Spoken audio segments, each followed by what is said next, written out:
श्री भगवान बोले अर्जुन को, इतं तु ते गृहातमं प्रवक्ष्यामि अन्नसूय ज्ञानं विज्ञान सहितं ज्ञात्वा मोक्ष्या अशुभाता।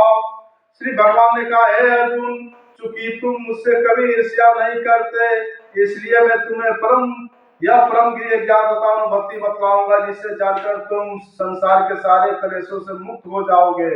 अध्याय 9 परम गिरिय ज्ञान। श्रीमद् भागवत गीता। भगवान बोला है अर्जुन से कि हे अर्जुन, तुम कभी मुझसे ईर्ष्या नहीं करते, मैं तुम्हें वो ज्ञान परम गिरिय ज्ञान बतलाने जा रहा हूँ जो गुप्तनीय है, जो रहस्य है। तो भगवान ने परम गिरिय ज्ञान जो है कि अर्जुन को बतलाने जा रहा है। तुम सारे कलेशों से मुक्त हो जाओगे। मैं वो ज्ञान बतलाऊंगा कि तुम्हारे अंदर जो भी कलेश है वो सब चीज से मुक्त हो जाओगे, तुम्हारे अंदर कोई भी ऐसा चीज संशय नहीं रहेगा। ये ज्ञान समझ लोगे तो।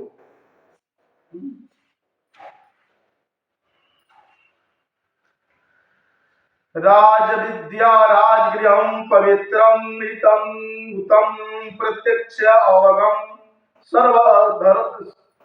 धामायं सुदुखं कर्तुमा अभ्यम। यह ज्ञान सब विद्याओं का राजा है, जो समस्त राशियों में सर्वाधिक गोपनीय है। यह परम शुद्ध है, और चूंकि यह आत्मा की प्रत्यक्ष अनुभूति कराने वाला है, अतः यह धर्म का सिद्धांत है। यह अविनाशी है और अत्यंत सुखपूर्वक है, संपन्न किया जाता है। भगवान बोला कि यह सब ज्ञानों में विद्याओं का राजा है, सब विद्याओं का ये राजा है। ये गोपनीय है, इससे अत्यंत सुख संपन्न किया जा सकता है। भगवान बोल रहा है यह धर्म का सिद्धांत है। ऐसा ज्ञान मैं तुम्हें बतलाने जा रहा हूं, उसे ग्रहण करो अर्जुन।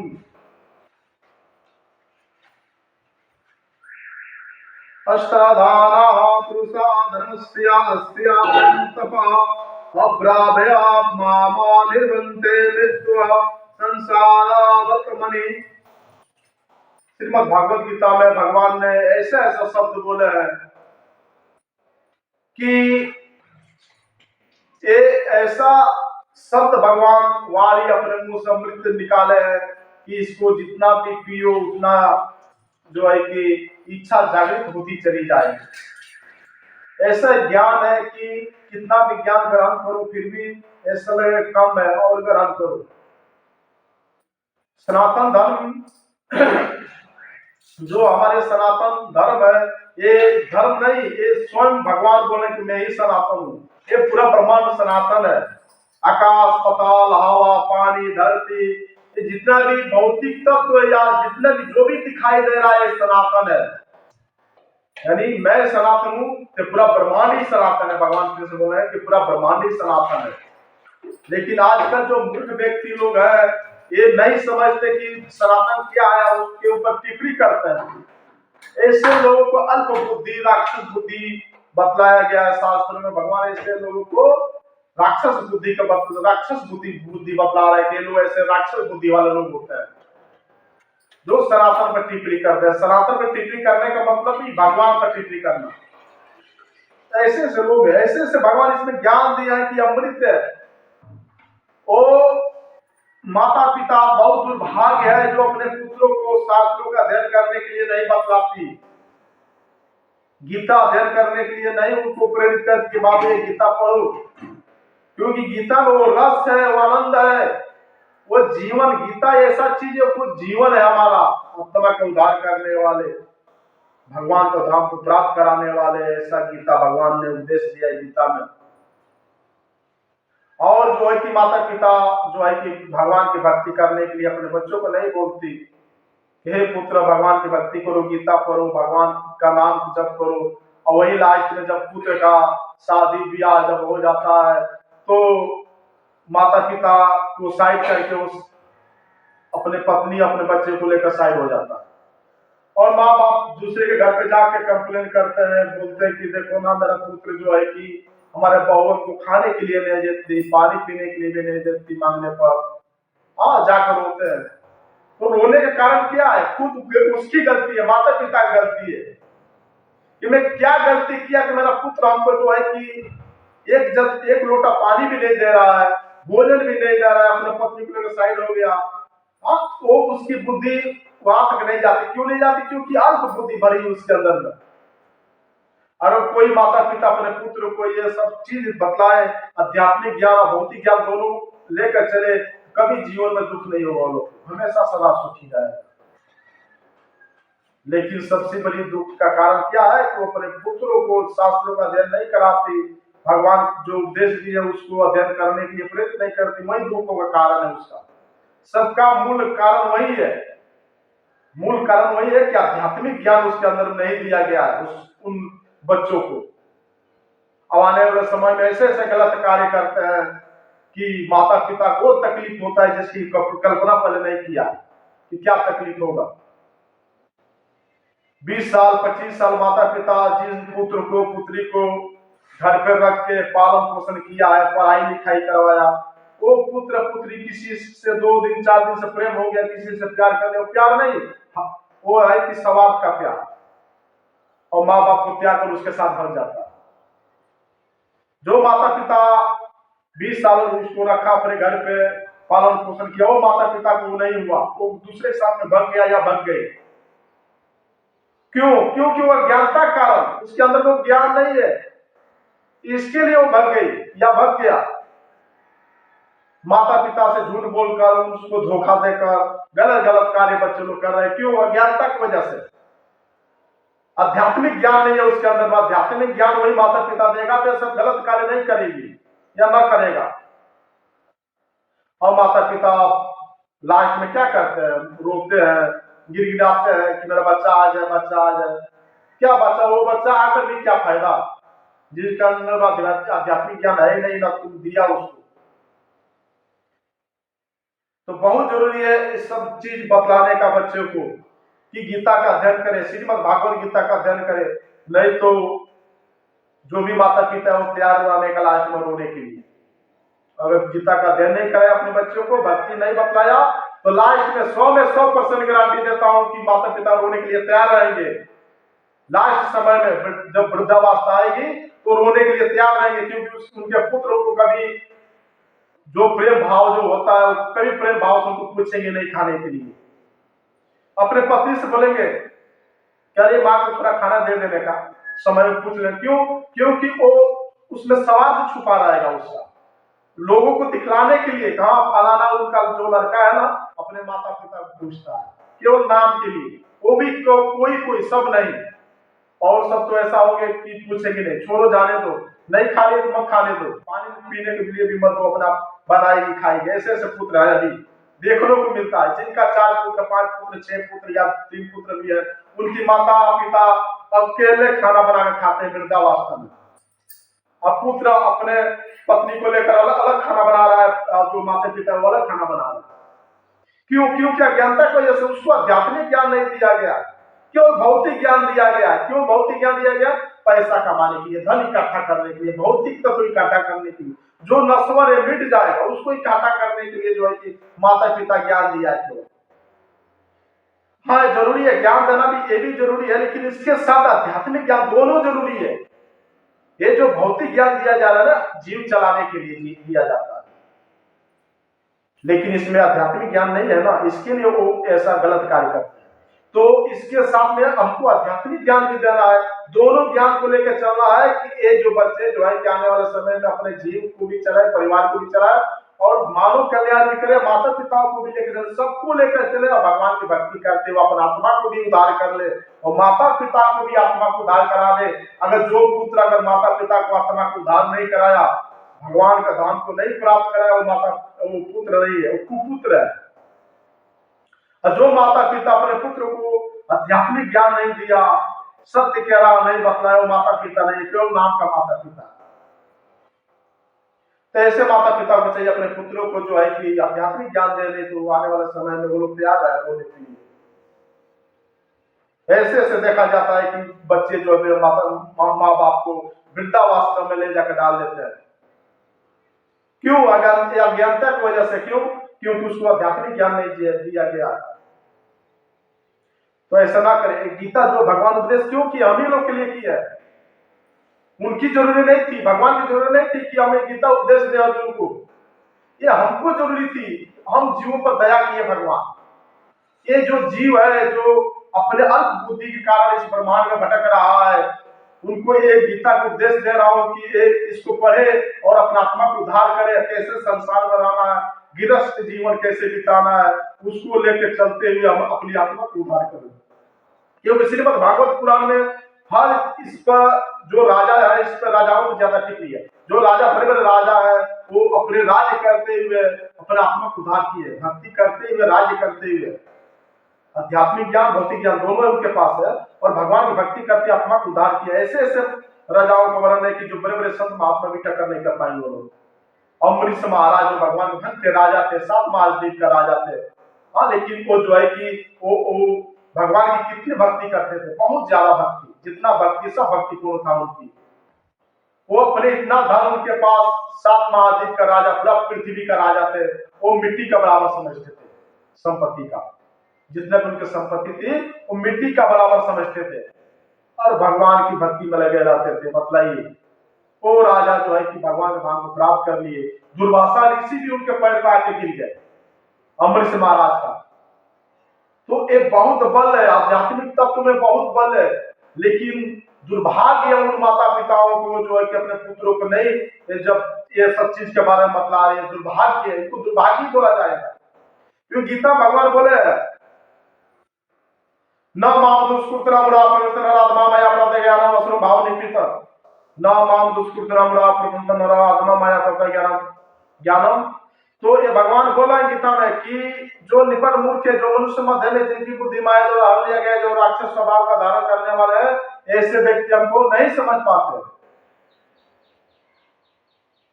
तो ऐसे ही लोग हैं वो लोग जो भगवान को नहीं समझ पाते हैं।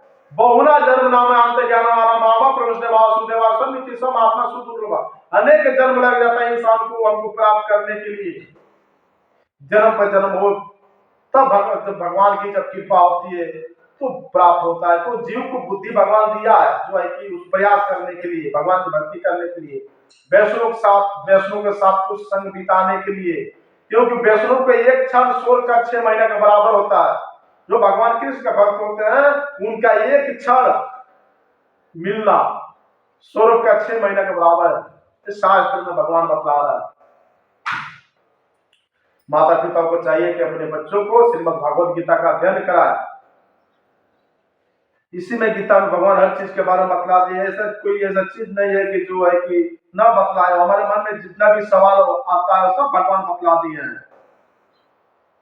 फिर बोल रहा भगवान अर्जुन से, अष्टदाना पुरुषा धर्मस्य आस्य परंतपासन अप्राप्स्य मामा निरंते मृत्यु संसारावतमनि।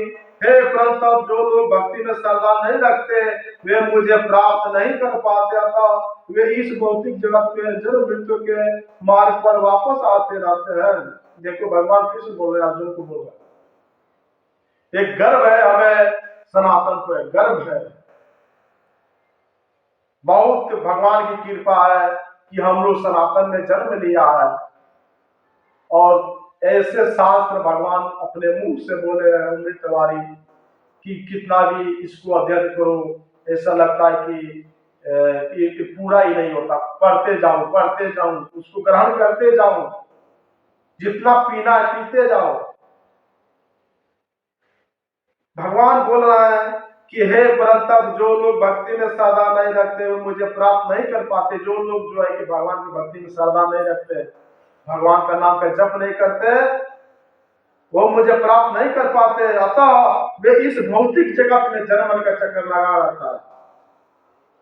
जो भगवान की भक्ति में ध्यान, भगवान की भक्ति में जो है कि मगन नहीं रहता है, जो भगवान का नाम का जप नहीं करता है, जो प्रयास नहीं करता है कि मैं भगवान की भक्ति करूं, भगवान का नाम का जप करूं, ये भगवान है कौन, मैं कौन हूँ, ये आत्मा कौन है, कहाँ से ब्रह्मांड बना है, धरती क्या है, हवा पानी क्या है, इसके बारे में जानने का प्रयास नहीं करता, वो इस धरती पे जन्म मरण का चक्कर लगा रहता है। कोई जरूरी नहीं खाली इंसान में जन्म ले, ये कोई जरूरी नहीं।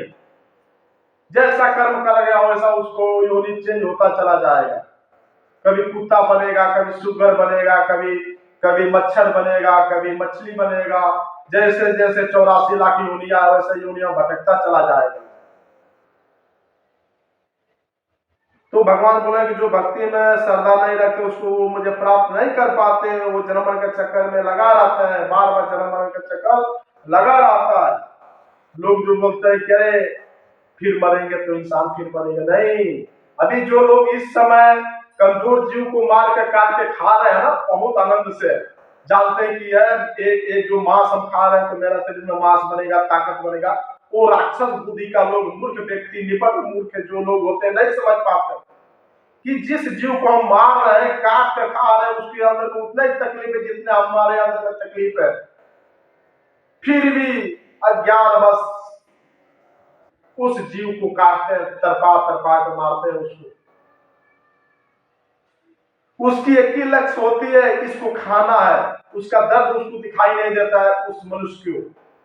जो मनुष्य इस जीव को जब काटता है उसको दर्द दिखाई नहीं देता है, उसको केवल खाने का दिखाई देता है, इसका शरीर खाया जाएगा। वो जीव को जब काटता है बहुत तकलीफ, बहुत पीड़ा होती है। और जब एक इंसान जब मरता है तो वही जीव जब उस योनि में आता है तो उसको भी वो जीव काटता है, उसी तरह काट कर उसको भी खाता है। जितना जीव को काटा उतना जीव उतना बार वो जन्म लेगा और उतना बार वो जीव उसको काटेगा। उसके पहले तो नरक योनि में भटकेगा कितना वर्ष तक वो जीव। जो मनुष्य कितने योनि तक, कितना वर्षों तक उस नरक में भटकेगा, उसके बाद इस धरती पाएगा पशु योनि में, तो उसको भी काट काट कर खाएगा। अभी तो शरीर समझते हैं तो जो है कि मूर्ख व्यक्ति नहीं समझ पा रहा है, समझ रहा है कि सब कुछ है। दूसरों को मांस खाकर अपना मांस बनाना, कितना गिरा हुआ बुद्धि है इन लोगों को। कितना भी समझाओ समझने में ये लोग असमर्थ है, क्योंकि इनके अंदर केवल भौतिक ज्ञान दिया गया है, भौतिक तत्व दिया गया है बस। ऐसे लोगों को भगवान राक्षस बुद्धि बोले, कभी भगवान को प्राप्त नहीं कर पाते। फिर भगवान बोल रहे हैं कि मया मया ततम इतम सर्वम जगत अव्यक्तम मूर्तिनाम स्थानि सर्वभूतानि न च अहम तेजु अवस्था। यह संपूर्ण जगत में अव्यक्त रूप द्वारा व्याप्त है, समझ जीव मिलता है किंतु मैं उनमें नहीं। भगवान ने पूरा ब्रह्मांड मुझसे ही व्याप्त है, वो मुझ में, मैं उनमें नहीं हूँ। वो मुझ में है, मैं उनमें नहीं। क्यों? क्योंकि भगवान अपने शरीर से 3 विस्तार पुरुष रूप विस्तार किया, करुणाई विष्णु, दीर्घाई विष्णु, गर्भसाई विष्णु। कौन किया है? भगवान कृष्ण किया है। करुणाई विष्णु, दीर्घाई विष्णु, गर्भसाई विष्णु, ये 3 विष्णु द्वारा पूरा ब्रह्मांड फैला हुआ है। ये तीनों पुरुष कौन है? भगवान कृष्ण का अंश है, पुरुष अवतार है। तो जो करुणाई विष्णु है उनके शरीर से करोड़ों ब्रह्मांड विस्तार होता है, करोड़ों ब्रह्मांड निकलता है। जो गर्भसाई विष्णु है उनके नाभि से हर ब्रह्मांड में प्रवेश हुए, और हर ब्रह्मांड में गर्भसाई विष्णु प्रवेश होकर जो है कि 14 लोग प्रकट किए अपने नाभि द्वारा। और हर ब्रह्मांड में जो है कि दीर्घसाई विष्णु प्रवेश होकर जो है कि हर जीव के अंदर में व्याप्त हुए। कौन? दीर्घसाई विष्णु परमात्मा, जिसे हम लोग परमात्मा बोलते हैं। ये तीनों कौन है? भगवान कृष्ण का पुरुष अवतार है। तो भगवान बोला है कि ये संपूर्ण जगत मुझसे ही व्याप्त है, पूरा ब्रह्मांड मुझसे ही व्याप्त है। न च मत स्थानि भूतानि पश्य मैं एव गम ऐश्वरम भूता भूता न च भूता अष्ट मम आत्मा भूत भावना। तथा भी मेरे द्वारा उत्पन्न सारी वस्तुएं मुझ में स्थित नहीं रहती। जरा मेरे योगेश्वर को देखो, यद्यपि मैं समस्त जीवों का पालन करता हूँ और सर्वत्र व्याप्त हूँ, लेकिन मैं इस विराट अव्यक्त का अंश नहीं हूँ, क्योंकि मैं सृष्टि का कारण स्वरूप हूँ। भगवान बोल रहा है कि हे अर्जुन, तथापि मेरे योगेश्वरी को उत्पन्न देखो, यह सारी वस्तु मुझ में स्थिर नहीं रहती। जरा मेरे योगेश्वरी को देखो, यदि मैं समस्त जीवों का पालन करता हूँ और सर्वत्र व्याप्त हूँ, लेकिन मैं इससे भी विराट अव्यक्त का अंश नहीं हूँ, मैं इससे भी अलग हूँ। मैं प्रकृति का अधीन नहीं रहता, प्रकृति मेरी अधीन रहती है। भगवान बोले प्रकृति मेरी अधीन रहती है, ब्रह्मांड मेरा अधीन रहता है, मैं ब्रह्मांड के अंदर अधीन नहीं रहता हूँ। भगवान जब लीला करने के लिए आते हैं तो वो जो है कि प्रकृति का अधीन नहीं रहता, प्रकृति उनके अधीन है। लेकिन भगवान लीला करते हैं। ऐसा लगता है कि भगवान प्रकृति का अधीन है, प्रकृति का अधीन भगवान कभी नहीं होते, प्रकृति उनके अधीन होती है। लेकिन भगवान लीला जब करते हैं तो मूर्ख व्यक्ति भगवान को नहीं समझ पाते, भगवान को मूर्ख व्यक्ति नहीं समझ पाते। गीता में वही भगवान बोला, न अहम प्रकाश सुमया समवेता न विजाति लोकम मम अधमभ्यम। जब मैं धरती पर अवतार लेता हूं तो मूर्ख मेरा उपास करते, मुझ परमेश्वर के दिव्य स्वभाव को नहीं समझ पाते। भगवान कृष्ण बोल रहा है कि जो मूर्ख व्यक्ति होते हैं वो हमको नहीं समझ पाते। जब मैं धरती पे लीला करने के लिए अवतार लेता हूं तो मूर्ख नहीं समझ पाते, क्यों? भक्ति समझते हैं, क्योंकि भगवान की माया इतना प्रबल है कि सब जीवों को बस में कर लेती है। जब ब्रह्मा को नहीं छोड़ती, शिव को भी नहीं छोड़ती, तो देवता देवी या इंसान कौन सा खेत का मूल्य है? तो भगवान बोले कि मैं धरती जब जब अवतार लेता हूँ तो मूर्ख हमको नहीं समझ पाते, जो हमारे आनंद भक्त है वो हमको समझ पाते हैं। भगवान कृष्ण गीता में बोल रहा है। तो भगवान बोला कि जिस प्रकार समग्र ब्रह्मांड परमल वायु सदैव आकाश में स्थिर रहती है, उसी प्रकार समस्त उत्पन्न प्राणियों को मुझ में ही स्थिर जानो। ये जितना भी ब्रह्मांड में जीव है सब मुझ में ही जानो, सब मुझ में ही स्थिर रहते हैं। सर्वभूतानि कौन्तेय प्रकृति यान्ति मामे कामा कल्पक्षे पुनः तानि कल्पादो विरजामि अहम्। भगवान बोला सर्वभूतानि कौन्तेय प्रकृति यान्ति मामे कामा कल्पक्षे पुनः तानि कल्पादो विरजामि अहम्। हे कुंती पुत्र, कल्प का जब अंत होने पर सारे प्राणी मेरे प्रकृति में प्रवेश करते हैं और अन्य कल्प का आरंभ होता है तो मैं उन्हें पुनः उत्पन्न करता हूँ। अभी इसके पहले में आप लोग बतलाया कि भगवान बोल रहा है, हे कुंती पुत्र, जब कल्प का अंत होता है तो सारे प्राणी मेरे प्रकृति में प्रवेश हो जाते हैं, और जब कल्प का आरंभ होता है तो मैं अपने शक्ति से पुनः उत्पन्न करता हूँ, अपने शरीर से फिर से विस्तार कर देता हूँ। भगवान कृष्ण बोल रहा है, प्रकृति स्वामा अवश्यम विरजामि। ये जो कल्प क्या होता है, कल्प जो है ब्रह्मा का एक दिन होता है। तो एक कल्प जब ब्रह्मा के एक दिन खत्म हो जाती है, जैसे हम लोग का एक दिन जब खत्म हो जाता है तो रात में सोते हैं, आराम करते हैं, वैसे ब्रह्मा का भी आयु है, 100 वर्ष का आयु है। तो ब्रह्मा का भी जब एक दिन खत्म हो जाता है तो ब्रह्मा जो है कि भगवान के शरीर में जाकर प्रवेश कर लेते हैं और भगवान के शरीर में सो जाते हैं, तो उसी को ये कल्प बोला जाता है। तो जितना भी जीव है ब्रह्मांड में सब भगवान के शरीर में विस्तार हो जाता है, विलीन हो जाता है, सब खत्म हो जाता है। फिर जब सुबह ब्रह्मा की जब दूसरी दिन आती है, दूसरा दिन, तो ब्रह्मा जब उठते हैं तो भगवान के शरीर से निकलते हैं, भगवान अपने शरीर से सब विस्तार कर देते हैं। फिर ब्रह्मा आकर वैसे ही चलाने लगते हैं जैसे पहले दिन में चला रहे थे। ऐसे करते करते ब्रह्मा का 100 वर्ष जब खत्म हो जाती है तो ब्रह्मा की मृत्यु हो जाती है। फिर भगवान जो है कि फिर ब्रह्मा को प्रकट करते हैं। तो ऐसे ऐसे जो है कि मनवंतर कल्प और युग खत्म होता है। भगवान फिर बोला, प्रकृतिम सवामा अभ्यष्ट्यम विरजुजामि पुनः पुनः भूता ग्रामम ईमं कृतसं अवसं प्रकृते वसाता। संपूर्ण विराट जगत मेरे अधीन है, या मेरी इच्छा से बारंबार स्वतः प्रकट होता है, रहता है और मेरी इच्छा से अनंत में विनष्ट हो जाता है। भगवान बोला कि संपूर्ण विराट जगत, जितना भी विराट जगत है, जितना भी ब्रह्मांड है, ये वो मेरे अधीन है, वो मेरे अधीन है। भगवान बोला मेरे अधीन है। कौन बोला? भगवान कृष्ण बोल रहा है। अरे समझो भाई, आप लोग समझो, कौन बोला? कृष्ण बोला। कृष्ण कौन है? भगवान। मता परम नान्यता कृष्ण धनंजय मता परम नान्यता कृष्ण धनंजय महेश्वर धनंजय, मुझसे श्रेष्ठ कोई सत्य नहीं है। जिस प्रकार मोती धागों में गुदा हुआ रहता है उसी प्रकार मुझ में पूरा ब्रह्मांड गुदा हुआ है। ये भगवान बोले मुझसे श्रेष्ठ कोई नहीं है। तो भगवान क्या बोला कि ये संपूर्ण विराट जगत मुझसे जगत मेरे अधीन है। वह मेरी इच्छा से बारंबार स्वतः प्रकट होता है, मेरी इच्छा से वो प्रकट होता है और मेरे इच्छा से वो विनष्ट भी हो जाता है। जैसे एक बच्चा जो है कि खेल खेल में मिट्टी का घर बना देता है, फिर फोड़ देता है, मिट्टी का घर बनाएगा फिर फोड़ देगा। तो ऐसे ब्रह्मांड जो है भगवान की इच्छा से बनता है फिर विनष्ट हो जाता है, एक इच्छा से विनष्ट हो जाता है। ये गीता बतलाइए। लोग बोलते हैं कि भगवान ये है वो है, अनेक मजहबों में अनेक तरह का बतलाया जाता है, लेकिन कहीं लिखा हुआ नहीं है। गीता में लिखा हुआ है, भगवान बोले हैं अपने मुंह से कि मैं ही सब कुछ हूँ। पितामह जगतो माता तथा पितामह वेदा पवित्र मैं इस पूरे ब्रह्मांड का पूरा ब्रह्मांड का पिता हूँ, माता हूँ, पितामह हूँ। मैं ही ओंकार ऋग वेद अजुर्वेद अथर्ववेद मैं ही, मुझे ही जाना जाता है। ये भगवान खुद अपने मुंह से बोल रहा है, यही नहीं कि कोई लिखा हुआ मुंह से बोल रहा है। 5,500 साल पहले अर्जुन को बतलाए थे, ये उपदेश दिए थे। उसके बाद 12 करोड़ साल पहले सूर्य को दिए थे। लेकिन देखो क्या बतलाया जाए, कैसे समझाया जाए। समझो भाई, शास्त्र का अध्ययन करो, श्रीमद् भागवत गीता का अध्ययन करो और पढ़ो।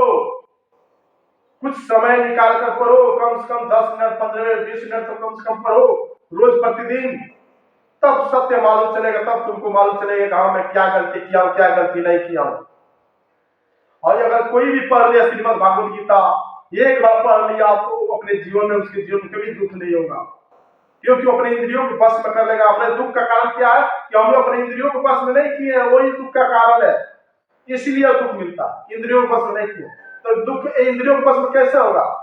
एक ज्ञान से, भगवान जो ज्ञान जिससे इंद्रियों को बस में कर दिया जाएगा।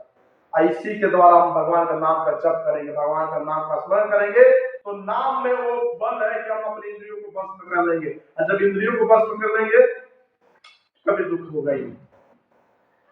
देखने में किसी को लगेगा इसके ऊपर बहुत दुख है, भौतिक नजर से देखा जाएगा बहुत दुख है, ये फलाना आदमी के ऊपर बहुत दुख है, लेकिन वो जानता है कि हमारे ऊपर कोई दुख नहीं है, हमारे ऊपर भगवान की कृपा है। क्योंकि भक्ति में वो रस से आनंद है कि ये सब दुख खली बली, सब दुख कुछ नहीं है, 0 पॉइंट है। वो आनंद के सामने ये दुख 0 पॉइंट है, भूल जाएगा वो दुख को। ये भौतिक दुख कोई दुख नहीं है, ये नश्वर मिट जाने वाला चीज है। जो ना मिटने वाला चीज हो उसके लिए वो लड़ाई कराता है, उसी में डुबा रहता है भगवान के नाम में। ऐसा धन कमाने का चक्कर में है कभी नष्ट ना हो, ऐसा धन है, संपत्ति है, आध्यात्मिक तत्व कभी नष्ट नहीं होता, उसके चक्कर में रहता है, उसके वियोग में रहता है। भगवान को हम प्राप्त कर रहे हैं, प्रभु हमको भक्ति दे दीजिए, हमको प्रेमा भक्ति दे दीजिए कि मैं उसी में लगा रहा हूं बस, तो नाम के द्वारा होगा। क्योंकि वो अपने इंद्रियों को बस में कर लिया, क्योंकि वो